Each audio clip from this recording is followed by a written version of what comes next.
All right, can everyone hear me? Yes, I hear.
All right, we'll try again. Can people hear me on the screen?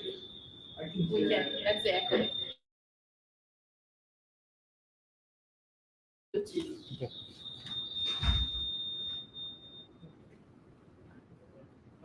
Are you unmuted? Yes. Oh, is that? Oh, it's picking it up from the speakers. So maybe we'll go Can you with turn the- off your sound? The what?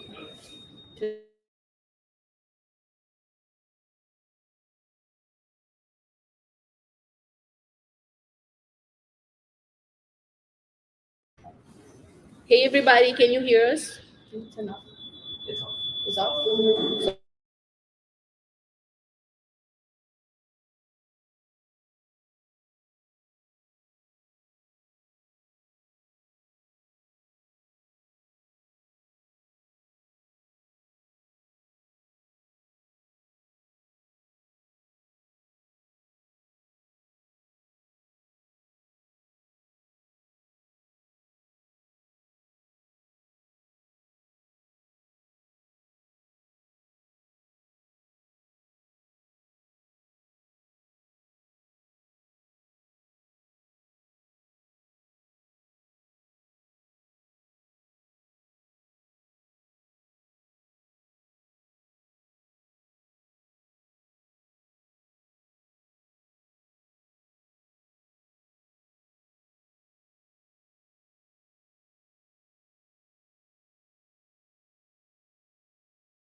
I'm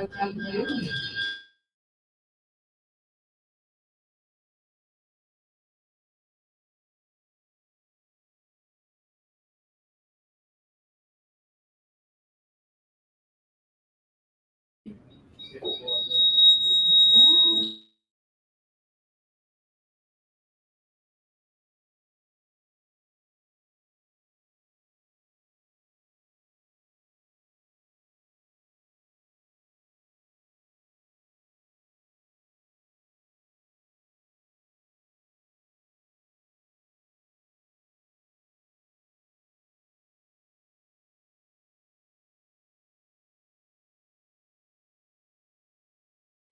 it because this?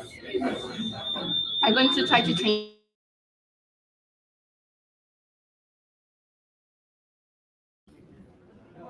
Hello. There's still Yeah, echo still. somewhere.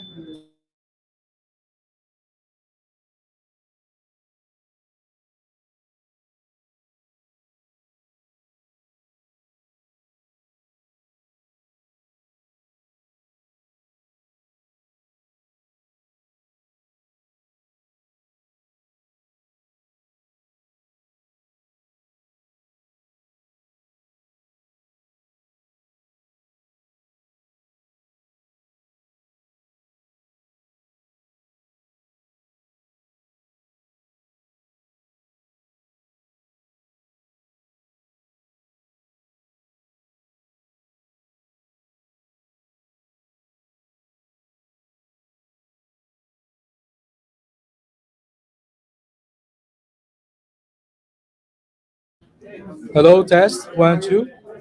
Okay, I think I figured out. All right. I think, Is it good? Yeah. Can people? Can you guys hear me? Yes. I bet they only mute button down here, so. Okay. Okay. Can you guys hear me online? Say something. Hello. Can you guys hear me?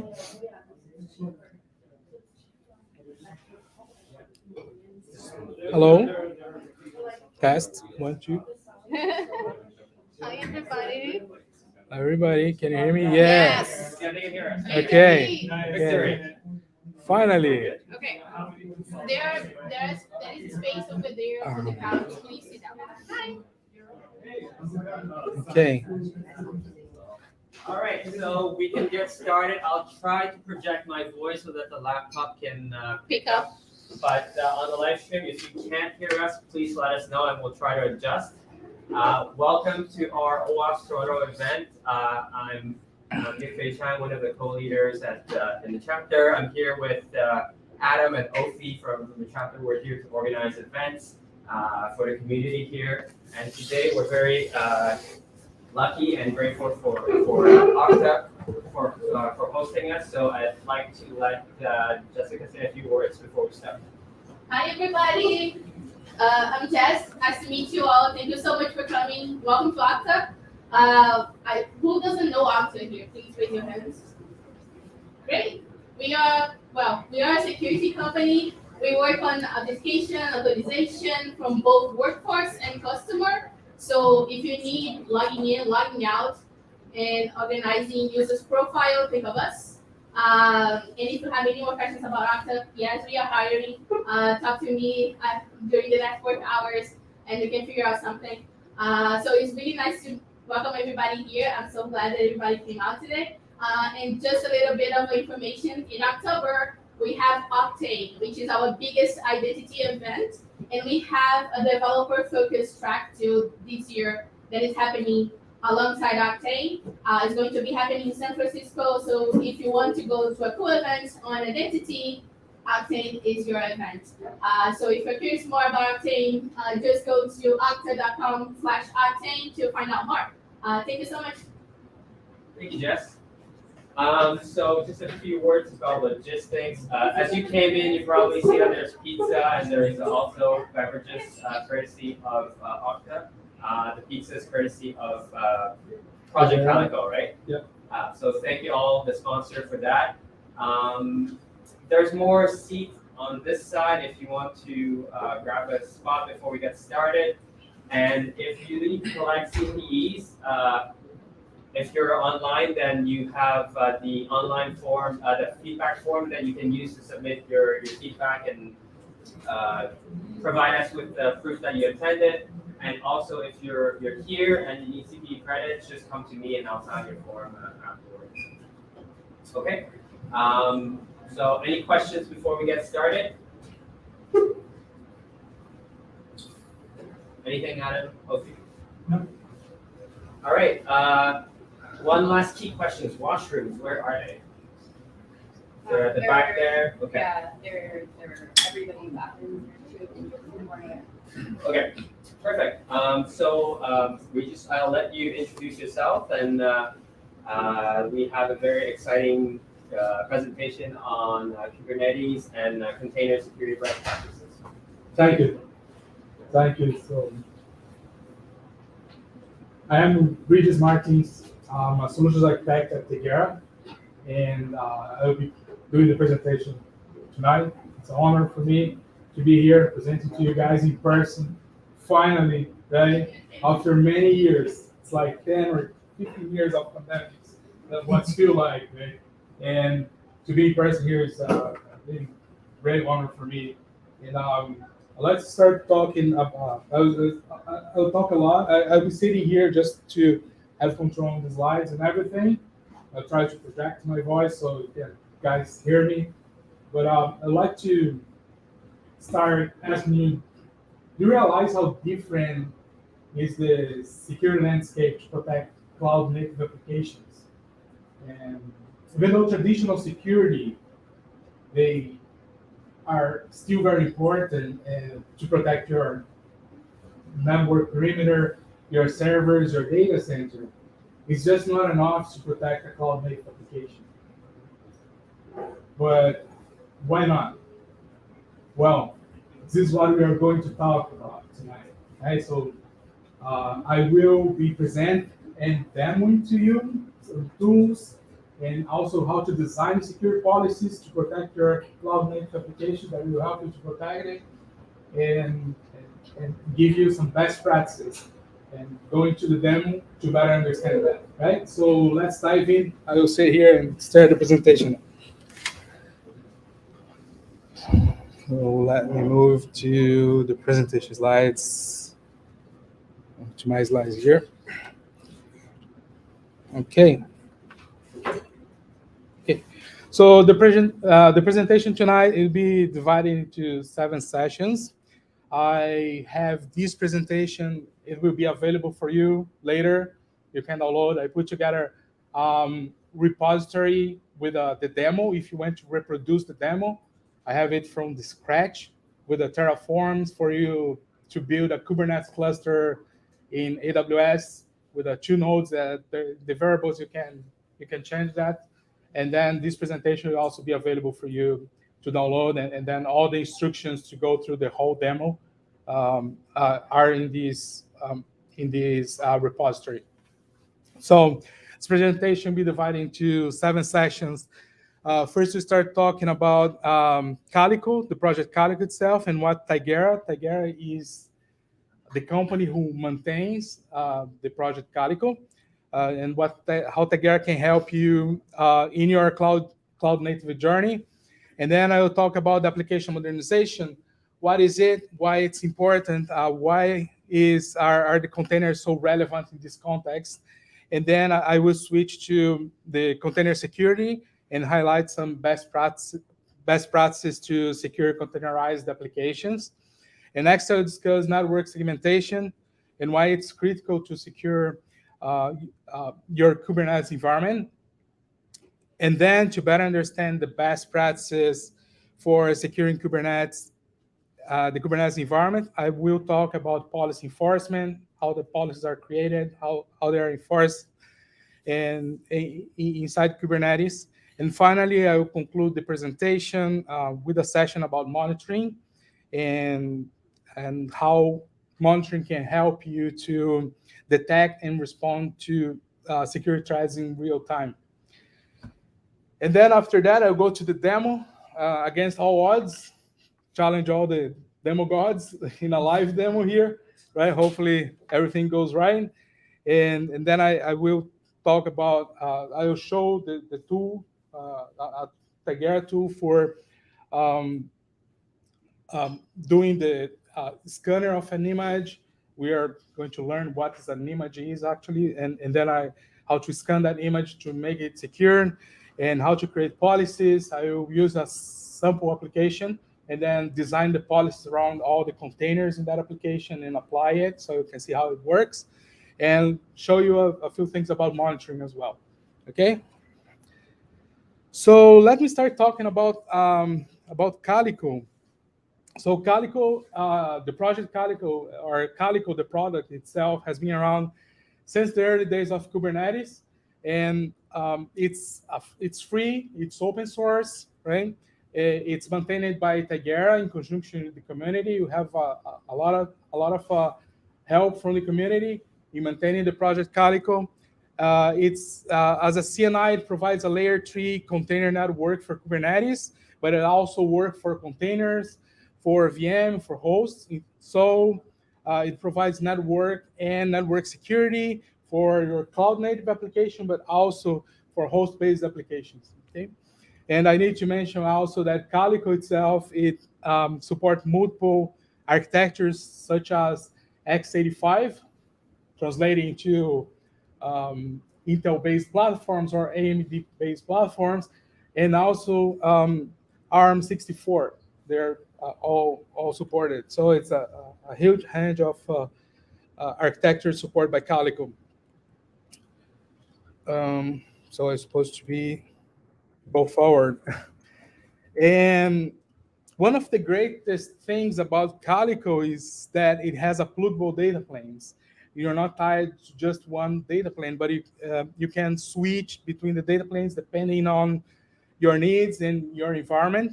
So I start talking about the standard data plane. The standard data plane is based on IP tables. It provides fast networking and compatibility to all environments. So any environment that runs Calico, you can use the standard data plane with IP tables. And then you have a Calico eBPF data plane, which is another data plane created by Tigera. And it uses, of course, eBPF to provide even faster networking and security for your environment. And it comes with some extra capabilities, such as you can completely replace your Kubi proxy if you are using the eBPF data plane. You don't need to have your Kubi proxy running. And it can do source IP preservation as well. And there is another feature called DSR, which is direct server return, that allows you to return the packet straight to the source. So it will save you a hope and reduce the latency, give you a better network experience using that eBPF data plane. And if you're running a hybrid environment, you can use Calico for Windows, which is based on Microsoft HNS. It's host network service, and it can deliver it can deliver networking and security for Windows nodes. If it happens to have a hybrid environment, you can use Calico for Windows as well. And finally, the Calico VPP is the new kid on the block. It's still on beta phase, and it accelerates. The idea here is to accelerate your network and giving even a better experience in terms of networking and using the power of the user space programming.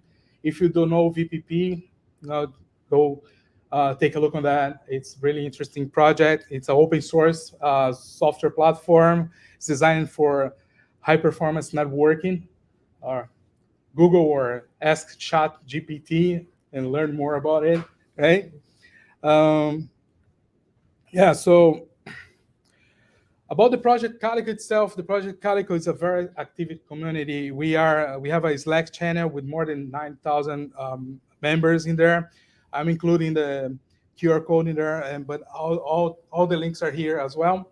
And it's a very diverse community. If you know nothing about Kubernetes or CNI or anything, join. It can help you. We can help you with your questions, anything that you not want to learn. There's a bunch of people collaborating into there. And if you are a more experienced person, or if you're a developer and want to join us as a contributor, just get in touch with us. We will be onboarding you. We'll be able to collaborate in the project as well. We have today around 600 contributors in the project. And just out of curiosity here, Calico today runs in more than 2 million nodes, Kubernetes nodes around the world. So it's really used CNI. Okay, now I would like to talk about application modernization. Okay? So what's application modernization? So we are used with, or many people are used with the physical server era, where you have a legacy application running on top of it, on top of a physical server, and the application probably is a monolithic application, which means that you have all the models of the application just in one piece of software, and then probably running on top of some kind of bare metal server. And the communication interfaces, they are all hard coded inside the application, so it's hard to understand what really happens inside the application. And then application modernization, with the advent of the virtualization, is the process of update this kind of application and reframing it into, or transforming it into a modern application. So it helps you to make it more efficient, more secure, more reliable, more scalable, and cloud native, right? And so, some of the approaches used for application modernization, there are some others, but the more common are refactoring, rebuilding, and replatform. So refactoring, basically, you're going to use the same code, the same application logic to rebuild your application, right? And then you're going to insert all the modernization, modularization of the application, everything that you get in there, introduce APIs to communicate between the process and so on, but still maybe using the same language, not really changing the application.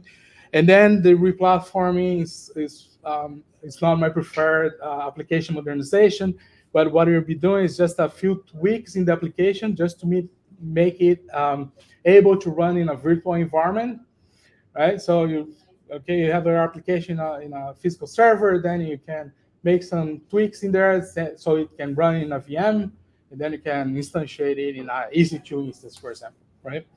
And then you have the rebuild, and the rebuild here is starting from scratch. So you get your application. Of course, your application will still be doing, hopefully, what it's supposed to do, but you are building everything from scratch, right? Using a modern language, using APIs, using modern database, and so on. So you might be asking now, what's the motivation behind it, right? So why would the company go in the weeds of modernize an application and so on, right? So if you look into the legacy applications, they're often complex, outdated, and hard to maintain. There is this very huge in terms of software piece there.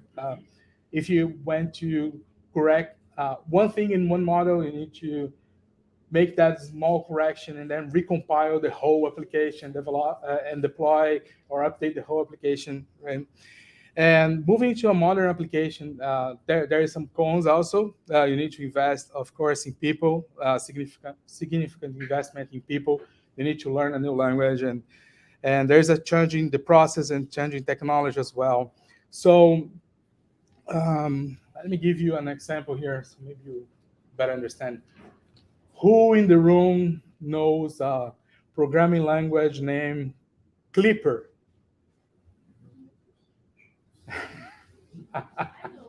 Okay. Maybe let's go for something more modern. Turbo Pascal. Yeah, okay, good. And then the database, DBase 2. Right? I see some people that know here, and so I see some similarity with me in the people that know that that application. So imagine that you have let's extrapolate a little bit here, okay? So we have a legacy application that was written in Clipper or Turbo Pascal. It was using DBase2 as a database running on top of MS-DOS 3.0, which is a 16-bit operational system, not 64, not 32, it's a 16-bit operational system.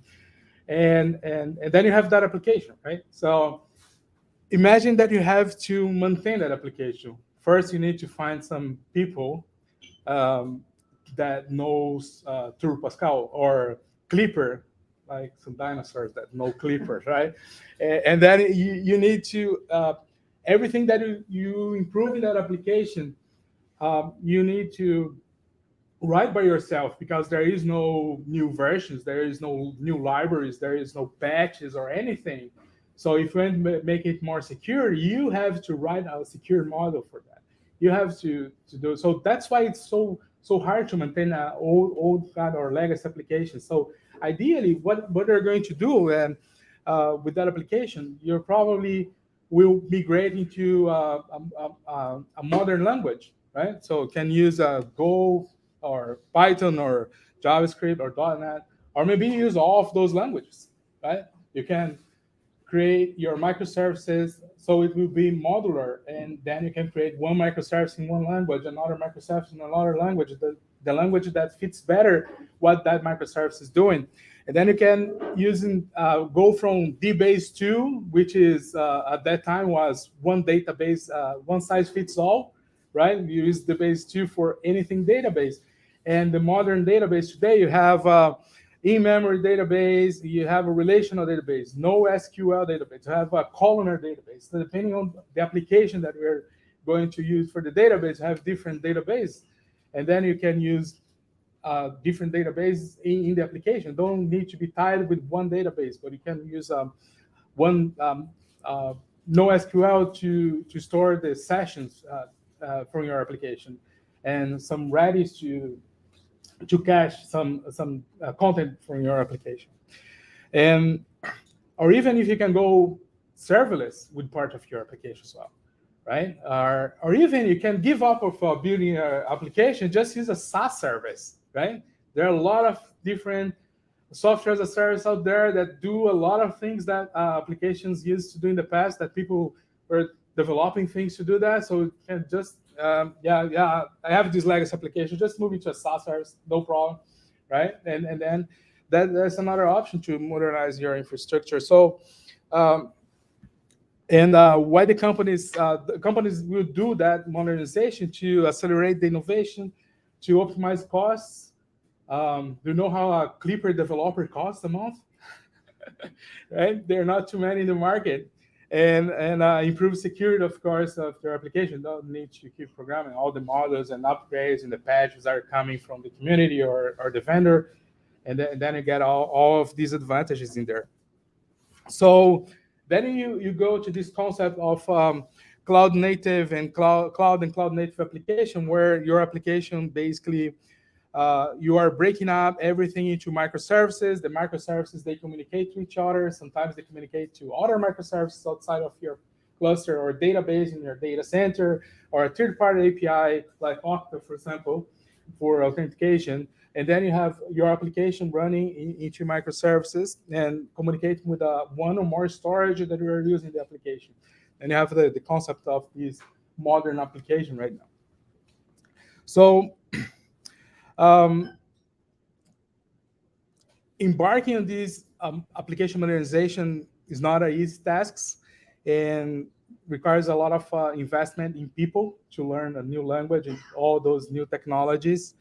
And also, the right foundation need to be, of course, layered since the beginning, right? So if you don't have a good solution architect, like let's say you hire me to be your solutions architect, and I don't know all the technologies out there that can be used, or your software architect don't know, and then you need to rebuild your application, that can be very, very, very expensive, right? So you want to avoid the high cost of a re-architecturing an application.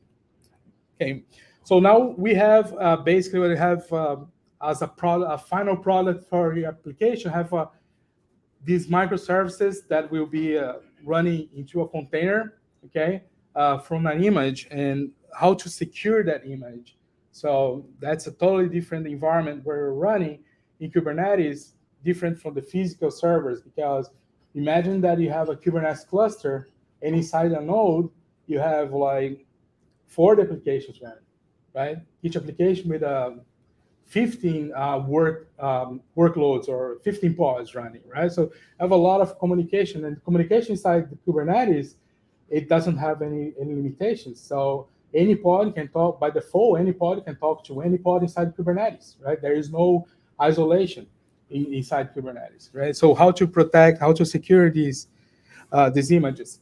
So before going into the network isolation and worrying about the network communication, let's start talking about securing the images that you're putting together, okay? So one of the key benefits of using containers is the ability to package all the applications inside these images, and it will, you'll be putting, creating from a base image in general, then you install all the dependencies that you need, and then install your application, then you create this image that can be spin up in a container or in a runtime container or in Kubernetes, for example, right? So we do it this way because it's easier to distribute and to share this kind of images, and also because it isolates your application from the host, and it helps with the security breaches. Right? If you have your image has some malware inside of that, it's isolated from the host itself. It's isolated from other images as well. So when you're creating an image, the idea is to go as little as possible. You don't want to include everything in the image. You want to include only what's really necessary to that image to run. So you want to delete all the not needed or not required files, libraries, dependencies. Everything should be removed. So you have the lightest image as possible, right? And finally, when you have it, you'll be building your image. The next thing to do with that image is actually to scan for vulnerabilities, right? You don't want to put image in production with vulnerabilities, okay? So you need some tools to scan that image and make sure that image doesn't have any vulnerabilities. And actually, if you think in defense in depth, that should happen a lot of times, or many times during this image life, during the image life, or during the supply chain, if you will.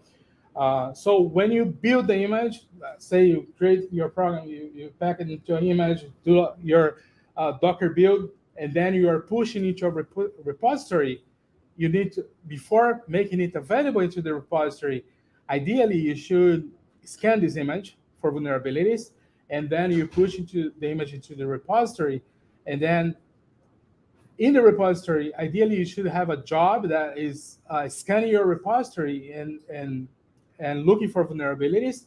And then before deploying that image in your Kubernetes cluster, for example, you should again scan that image, because the vulnerabilities, they are there, right? So the zero-day attacks and these vulnerabilities, even if you scan your image and it comes with the result of 0 vulnerabilities, right? Actually, there are vulnerabilities in there. The only thing is that nobody knows how to exploit that vulnerability yet, right? At some point, people will learn how to exploit that vulnerability, and then they start exploiting it, and then people you'll find out that that was a vulnerability actually. Then they'll write a report, and they submit the report, and it becomes a CVE, right? And then they will patches to fix that vulnerability, and then you can get that vulnerability fixed. So if you look in an image today, you scan your image today, it comes out, let's say, with 1 vulnerability.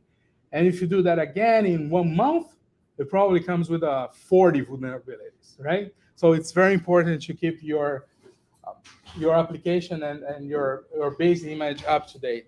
Right?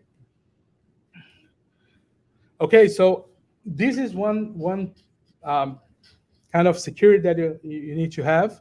So after your container is created, it's stored in the registry and deployed to Kubernetes cluster, you need to provide these, that was what I was talking before, the network isolation for the containers. And how do you do that? Using the network segmentation.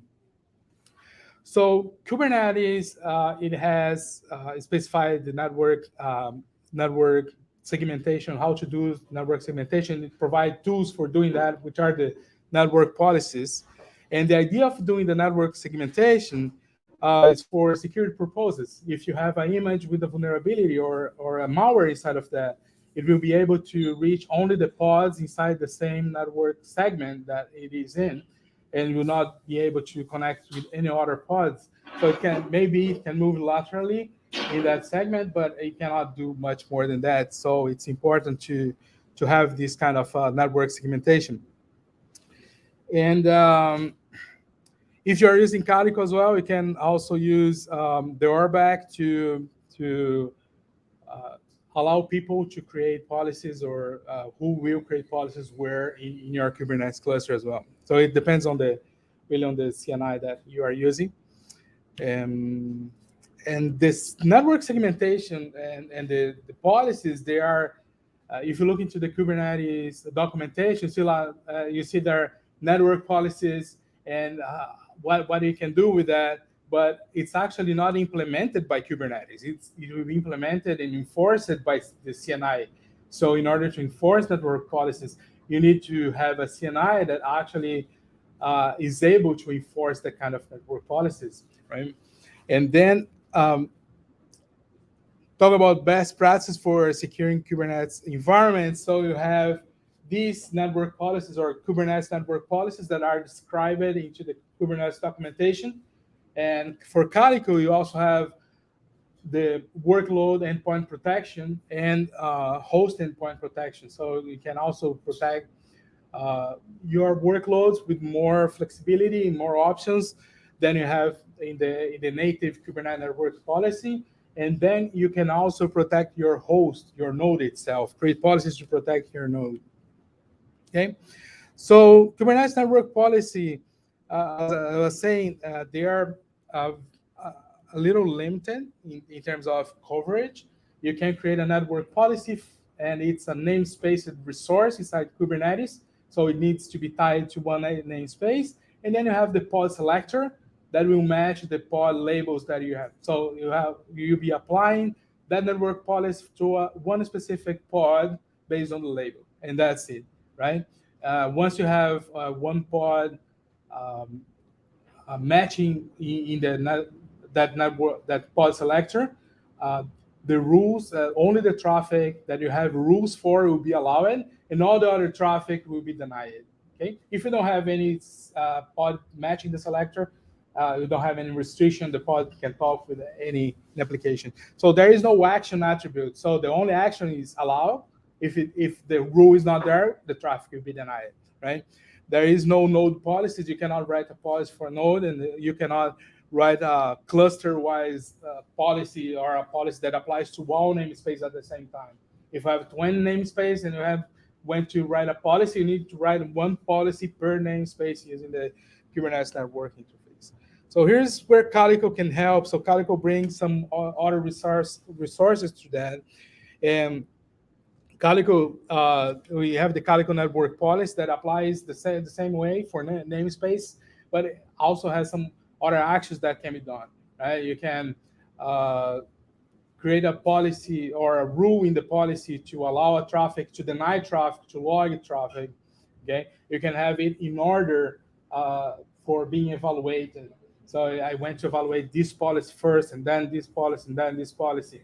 And then you can put a deny on top of that. So this kind of traffic, like allowing my pods going out there to the internet, will be denied. So we put a low order rule that will be the first policy to be analyzed. And if you are denying traffic to the internet, it's denied. It's not like in Kubernetes or using the Kubernetes network policy, where if you don't allow in one policy but allow in another policy, so the traffic is allowed. Right. And on top of that, Calico also provides host endpoint protection or host endpoint policy that can be used to no namespace resources. And you have the global network policy. The global network policy will apply to all namespaces. It will not look into namespace. If you have one pod with a label, doesn't matter in what namespace it is, it will apply it. And then also you have a host policy that will look into host processes and into host network cards. Okay. And then finally, the last topic before the demo here is monitoring. So monitoring, of course, is critical to detect and respond to security threats in real time. So by monitoring applications, so the administrator can gain visibility into what's happening inside the cluster, and then this application can identify what's happening with the application. If there is some mitigation that needs to be done, it will know where to mitigate or what to mitigate. Okay? And in terms of methods of monitoring, I would divide into infrastructure monitoring and application monitoring. So for infrastructure monitoring is really monitoring the underlying infrastructure for your Kubernetes node. So you have the operational system, have network, you have storage. So monitoring maybe the CPU usage or the memory usage of your nodes, and network, or like network latency or packet loss that you're having in your network, and in terms of storage, the storage capacity or IOPS that you are having against a storage, and so on. And in terms of application monitoring, the idea is to detect issues and vulnerabilities in the application. So you'll be looking into the application code and the dependencies, just memory leaks, looking for errors or crashes in the application, and anything that can impact the application performance or security, you should be looking into that. Okay. All right, and that was the presentation. Thank you for bearing with me during that. And let's go to the exciting part now, the demo. Should say the pizza, right? But, let's go to the demo. Hopefully everything works. I created a repo here. Okay, let me go into there. Here. Okay, so I created this repository here, and it's under my user, OWASP-Toronto. We'll be sending you the link, the presentation later, so you can have access to that. It will describe a little bit. You can download the presentation from here, and you have all the steps to reproduce the demo in here. There's a few other links if you want to contact me. There's my LinkedIn here, and a few useful links for the Project Calico. So let's go to the steps to reproduce the demo. Of course, I'm not going through all of these, but I have this infrastructure for the demo. It's I'm using Terraform to build Kubernetes cluster using EC2 instances in AWS. So what you need is to have Terraform installed in your computer and have an AWS account. By default, you can change the variables here. By default, it will build 2 node clusters, 1 master, 1 worker. If you want to go crazy and go with that 10 clusters, you can change the variable there and run the Terraform. It will bring up all the clusters. And then the only thing that you need to do manually here after the clusters are created, you just need to copy the kube join from the master and paste it into the worker node, and then you do join to the cluster. So you have to do that in all your worker nodes. Then I've done it already. And this is the steps that I describe here to do the Kubernetes cluster configuration. I'll be running everything as a root, as a best practice for security. and this demo. And then here I show how to install Calico. And then you have it's pretty straightforward. You have the installation of the Tigera operator. Then you can download a manifest for custom resources that you can configure there. I will be using this custom resource here. So I have the installation parameters and the operator itself. So we just need to copy and paste in our cluster. It will give the CNI what it needs to be initialized. And then you have this command here that can watch until the Calico is up and running. And at the end of the day, you'll be running get nodes, and you see that status from the nodes are ready, which means the CNI was installed with success. So what I'm going to do in the demo itself, I have done all of these just to bother you guys too much with that. And I will be cloning this repository here. And there are two versions of one application. Each one of them is using a different base image. One is using Nginx 123.3 Alpine, and another one is using 12.25.1. So let's see the differences when I scan those images, the difference between them, and why it's important to keep your images up to date, right? So let me start this here. I am connected to my cluster. Is that big enough? Everybody can see? Okay. Good. So first thing I am trying to do here, so let me copy these. And then I will paste it here. If it was working, maybe because I haven't.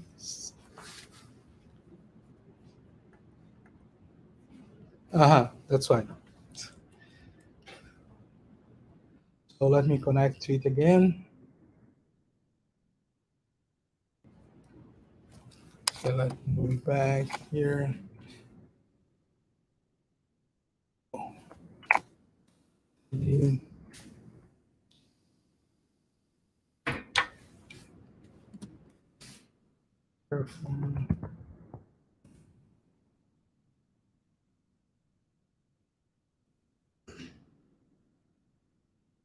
Okay. So as promised, everything running as root. Okay. Let me paste this command here. So I'm just cloning this repo, and then if you go back there, just clone. So I have this application on my control plane, and then I will use these commands here to do the Docker build into there. And it will be my, okay.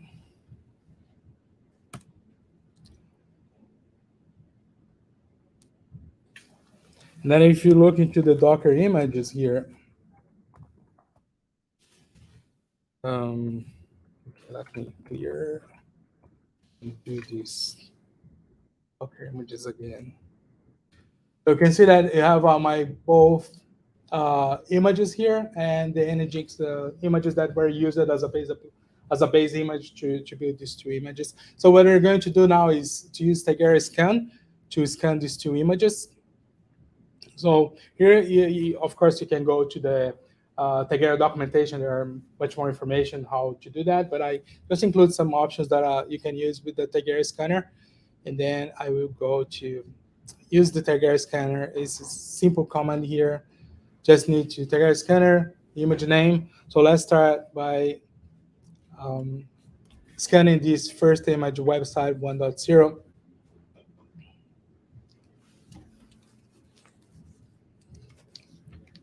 And sometimes it downloads everything new from the database, vulnerability database, and everything's updated before scanning that. There's probably a few vulnerabilities being found in this image. As you can see, it's taking some time. All right. Okay, here you got the results from the scanning. So all these images, or all these vulnerabilities were found in this image. So I can go to the top and see what are the results that. So I'm using for this old image. It found 61 vulnerabilities, 4 critical, 70 high, some medium, some low vulnerabilities. So from here, you know exactly what are the vulnerabilities, and you can go to the reports from here as well to have more information. I have a description here. You have a CVSS, which is the score of the vulnerability. The higher the score, it goes from 1 to 10, where 1 is a low risk vulnerability, and 10 is a high risk vulnerability, like a log4j, for example, where you can do a remote control command execution. It's a CVSS 10 in here. So have some vulnerabilities in this image, and then I'll do the same thing, but now here again. Now for this here. Okay, and then for a new image, as you can see, just found one vulnerability, and you can see here that the fix for this vulnerability is unknown.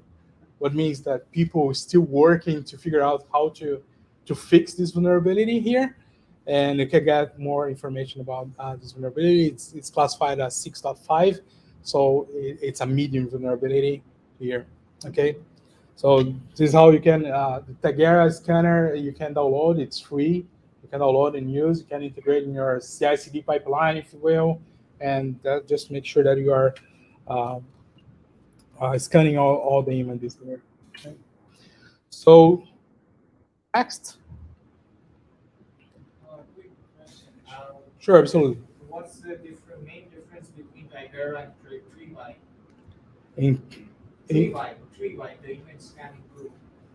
yes, they're basically two different vendors. So we have our components that make part of the Tigera, the one component to create the S-bone, or the bone of a bill of material, or software bill of material for all the components from the image, and then another database for vulnerabilities and Triv and the other scanners.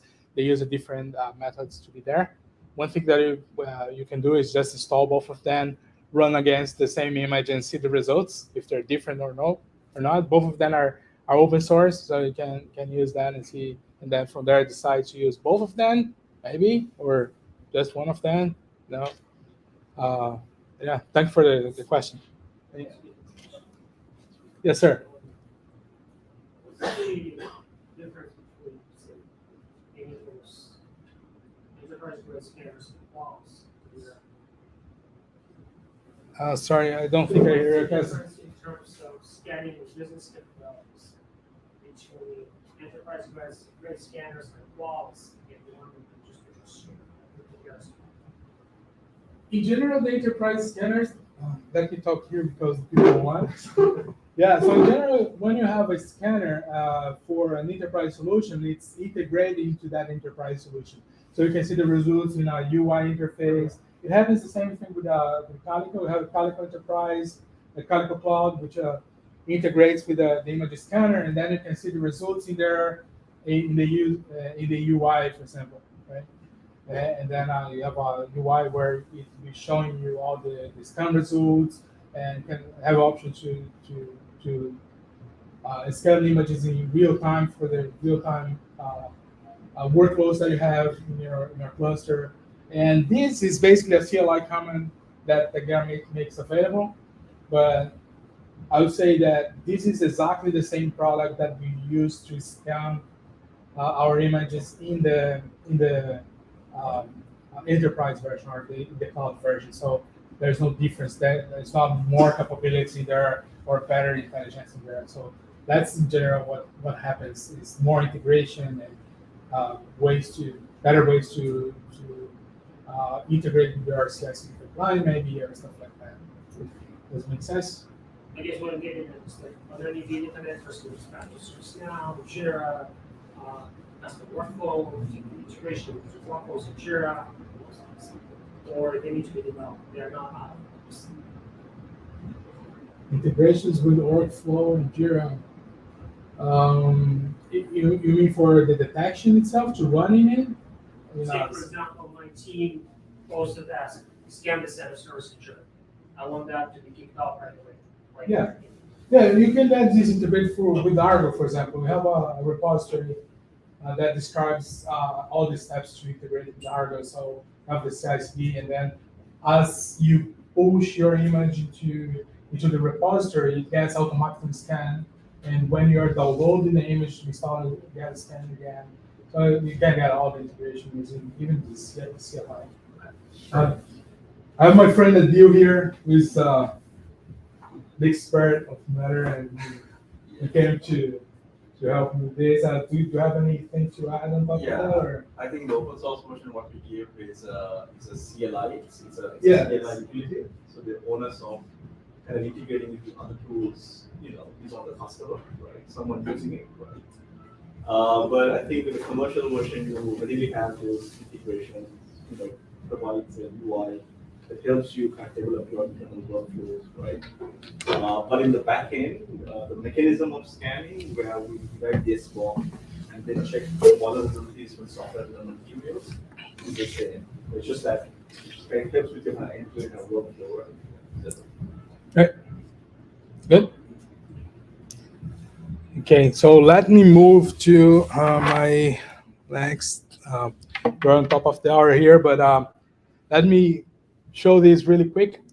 So I have this how to protect the application, and here are some information about the policy structure, the rules, how it works. You can read it later. And then I'm showing here how to protect the example application. So the application here is this example voting application. You can open.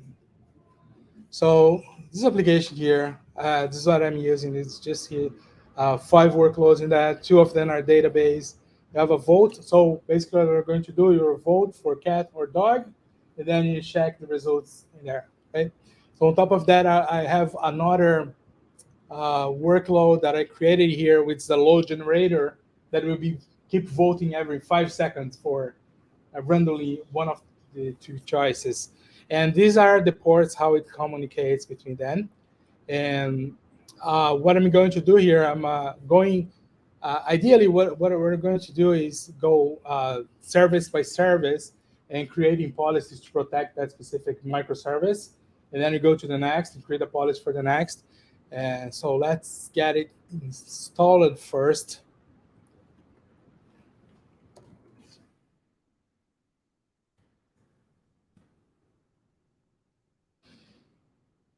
Just created everything. And of course, I don't remember the IP address for, how would I think I have it somewhere. So I can get again the IP address.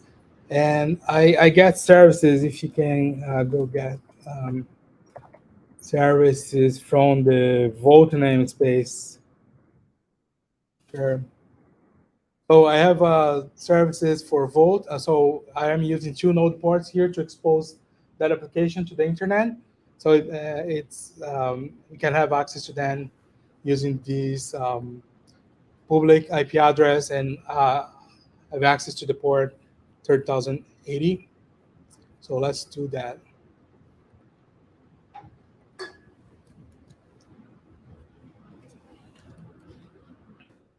1080. Right. Okay, so here's the Vault application, and I have another part of the application that you can access via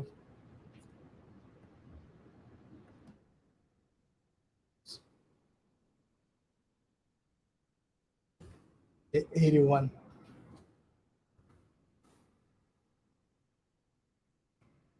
Okay, these are the results. You see that we have 15 votes because the load generator is making a vote every 5 seconds. So every 5 seconds, you got someone voting here just to get things going.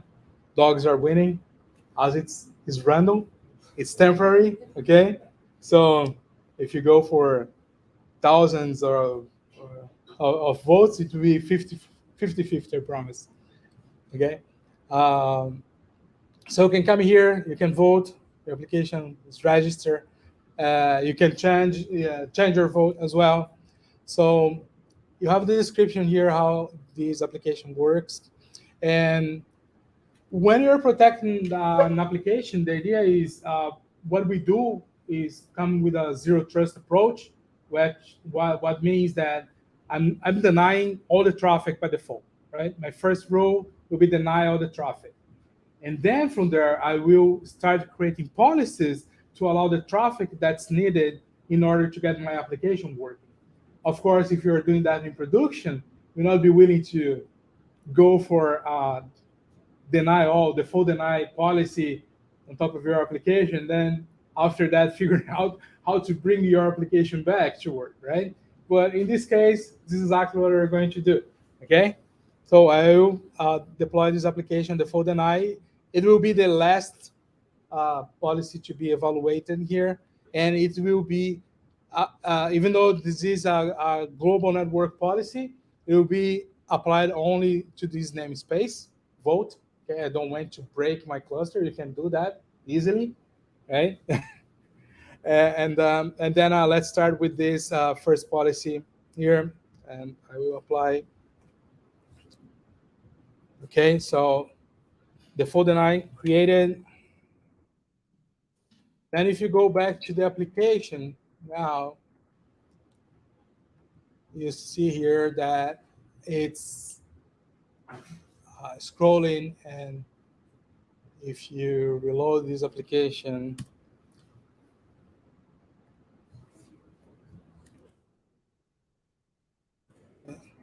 you got it scrolling here as well. So the application is gone because I just block all the connections here, right?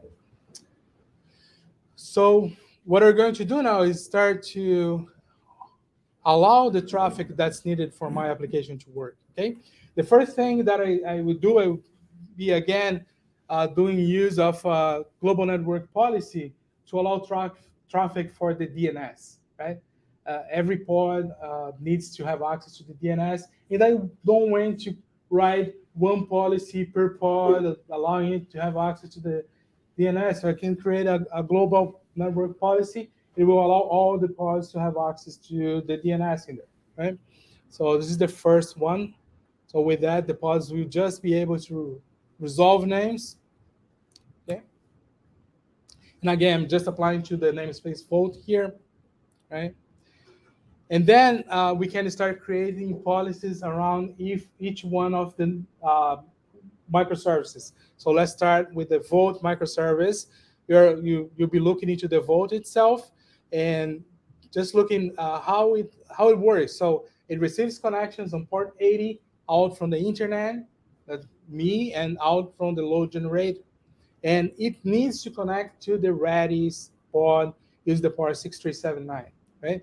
So my policy will be allowing traffic, incoming traffic for any source, right, to port 80, and allowing traffic, egress traffic, to my pod Redis on port 6379. Any other traffic will be denied by default, okay?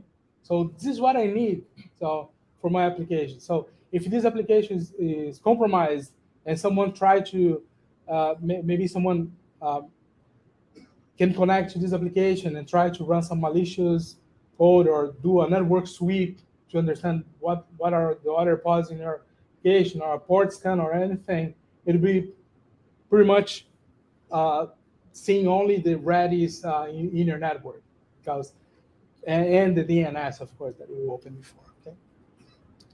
So basically, what I'm going to do here is to apply those policies.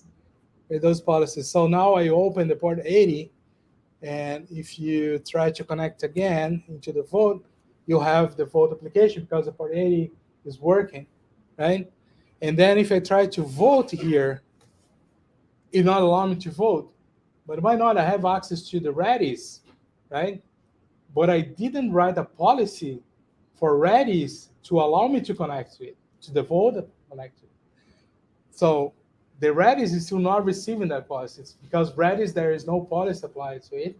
So the traffic goes to the default deny policy that will deny that policy. So you need to open connection both ways. You need to allow the vote to connect to the Redis, and you allow the Redis to receive a connection from vote.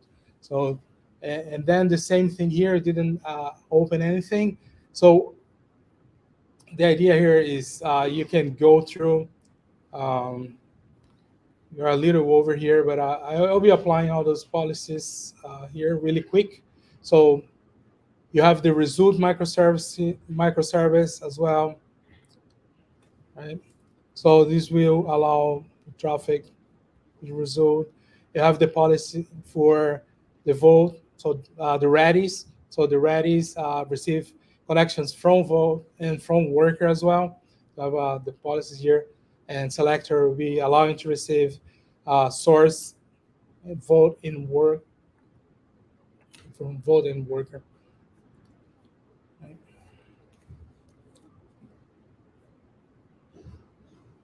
And for the database, same thing.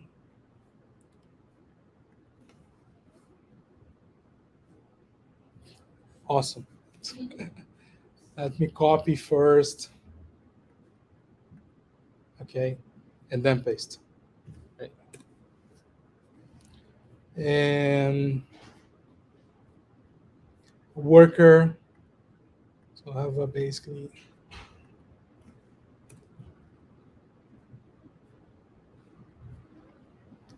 and the final one for the load generator.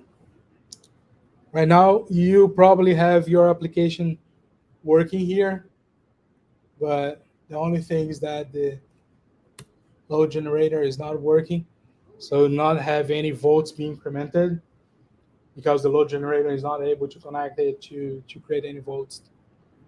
Right? And here you are also have this application working here, and it's able to vote and change the vote again. So last thing, let's just create this policy for load generator here. Right? Here.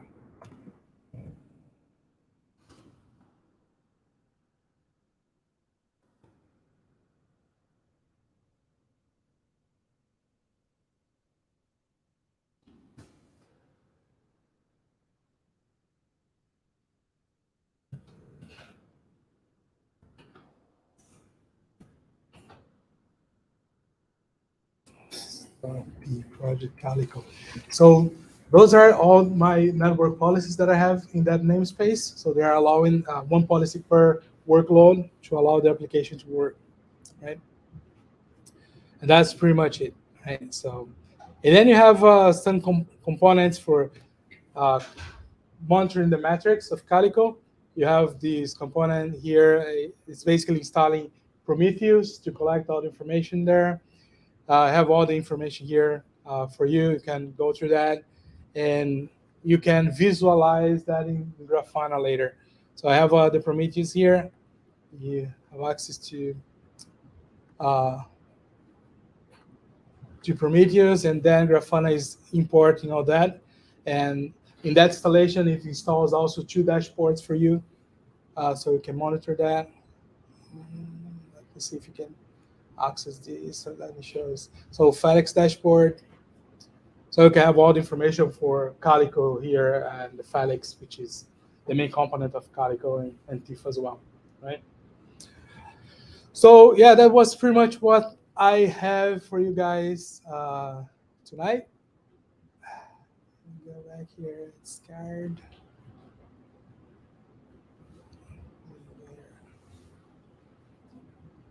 I hope it was useful. If you have any questions, if you want to chat more about any of the topics, I'll be around for a while. Looking forward to answer your questions. Thank you very much for being here and be part of this meeting tonight. Thank you.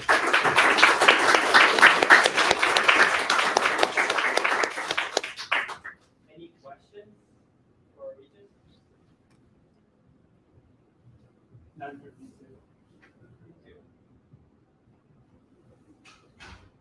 Okay. One quick question. Sure. Related to virtualization. So like you have the example of like one pod having access to, for example, a certain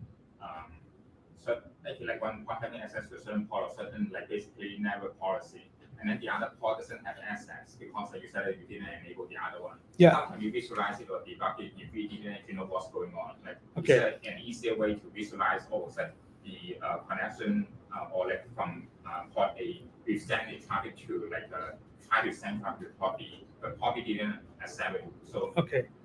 Yeah, that's a really good question. So how to troubleshoot? How do I know if things are working, or how do I troubleshoot why things are not working, right?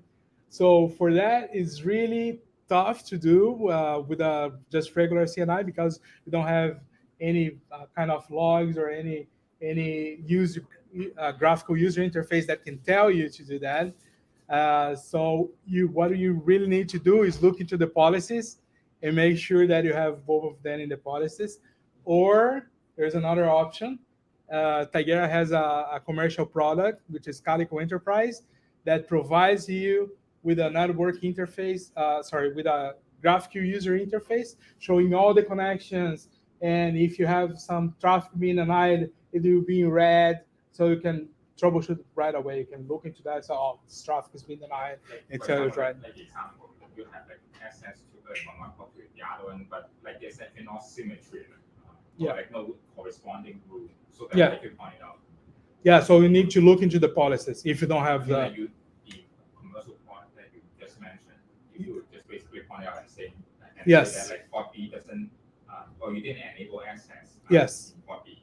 Exactly, you can visualize that right away, right? You can troubleshoot. There is a flow visualizer. You can see what kind of traffic is being denied, what policies is denying that traffic, and so on. So that's a part of the paid product. So. And a follow-up question: is it possible to capture some of the traffic flowing from port A to port B? Yes, it's possible with in the commercial product we have this capability. You can start TCP dump from a pod and collect. Yeah, you can start a TCP dump from a specific pod and capture all the traffic going through or trying to come out from that traffic. Yeah, and you have all the flows as well. Yeah. But with TCP dump is kind of like very low level. You actually need to like look at TCP dump's output and then try to do TCP dump in the target pod, for example. Yeah. Yeah, so the tool allows you to start a TCP dump. It filters only the traffic for a specific pod. And you have in the service graph as well all the flows, and there are flows enriched with many other information. So the source, the namespace, and etc. that are going from and to. And then you have a lot of information about it. Because you use, if you're using the BPF data plane, that was we use in the Calico Cloud or Calico Enterprise, you'll be able to see even parameters for the TCP layer, retransmission, packet retransmission, stuff like that, right? But that's unfortunately it's not available in the Calico open source yet. Okay. Thank you for the questions.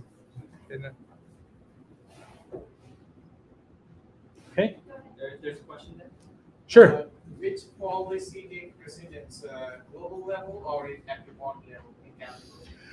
So the policies, they have you can put an order into that, right? So they be evaluated in an order. If you don't put an order, they are all evaluated at the same level. So you have a global policy that is with a order smaller or have precedence from a local policy, for example. It will be evaluated first, and then if you have a deny in that policy, a deny action, that global policy will be denied right away.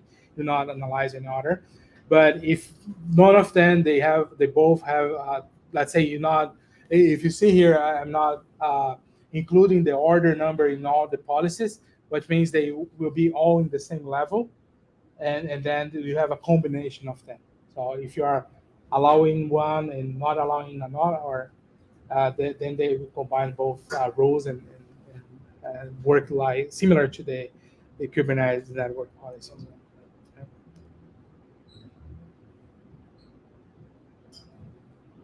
Any other questions? Good. All right. All right. Thank you very much, Regis. Thank you. Thank you. Thank you all.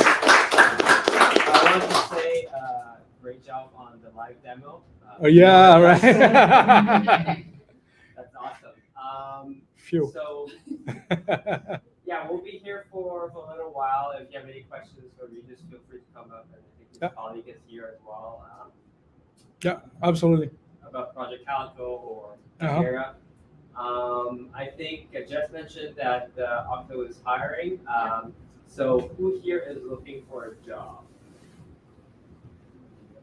Awesome. And we only then, like I send you the pages that you have to check out. I think it's a few software engineering jobs, Yeah, right? mostly software engineering. We have a few positions there here in Canada. So if you do software engineering front end, and I think a part of for testing too. So if you're a tester, we are looking for testers and software engineers. We have a bunch of positions open, so great opportunity. I love working here, so you know. If you have any questions about Okta, I'll talk to you soon. All right. Who here is hiring? Any organization? Is Accenture hiring? Not right now. No, right now. It's very limited. It's usually like, cloud architects and stuff like that. That's super rare right now. So for Tigera, I'm not sure. I think there's a couple Yeah, right so here. Cognizant is hiring for Okta. Okay. Yeah, there are like a lot of projects on Okta for Cognizant because they deal with multiple pharma industries where they are migrating slowly from multiple connections to Okta. Okay. So many pharma clients. Okay. What's your name? Mohan. Mohan? Yeah. All right. People who are looking for a job, maybe talk to Mohan as well. Well, I'm not a recruiter. I just know I'm just working in the company and then I saw the Yeah. job order. So, But at least You can you put know the job. Yeah. Any other questions or comments before we break off and we can just hang out and have a free flow chat? Oh yeah, just eat. You know. Oh yeah, grab we some got a slice. lot Yes, here. please. There's so much left. There's salad. I think there's some bread as well. Yeah, breadsticks. Breadsticks. And there's drinks in the back. Thank you again to Okta. My pleasure.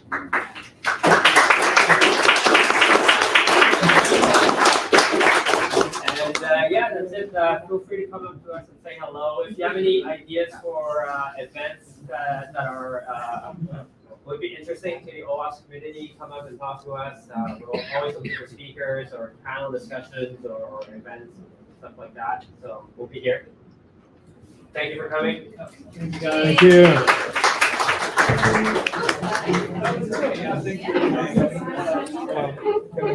Yes, yes, thank you so much. Yeah, sure. And my apologies for Yeah, that was the hiccup at the beginning.